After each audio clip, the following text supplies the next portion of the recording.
Welcome to The Energy Caper, or Nixon in the Sky with Diamonds, an alternate reality read by the author. Author's note. It's been fun being in charge of history with the power to rewrite the America of my youth and leaving out the part about Vietnam.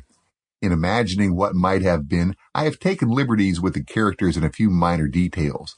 At the same time, I strove to be accurate with both the science and the historical record, and throughout the novel to employ the language of the times to evoke the social conventions, the cultural conditions, and the common knowledge which prevailed in the America of that era.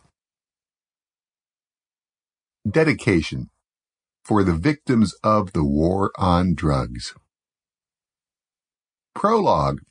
Back in the 1950s, every kid on the playground knew when a bad nickname got started that the only way to get out of it was to fight back, fast and hard, punching out anybody who used it each and every time until they stopped.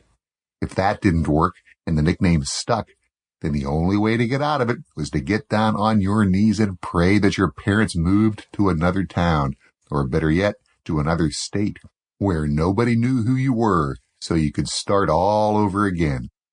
Sometimes politicians got stuck with bad nicknames, but by then they were usually much too famous to just move away and start over.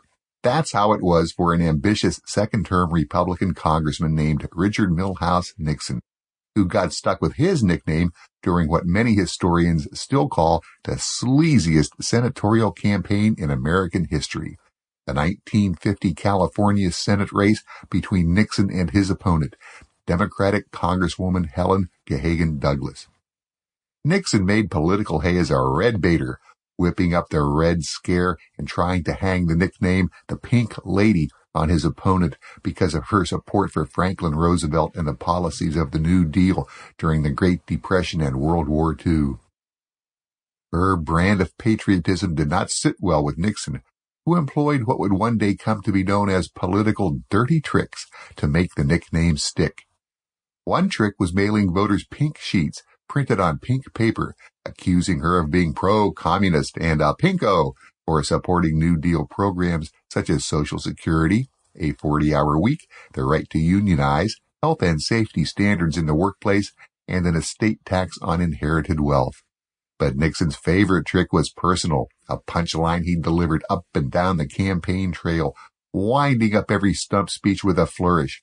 "She's pink," he would shout, raising his hand high in the air and shaking his fist at the crowd, "right down to her underwear." The line always got him.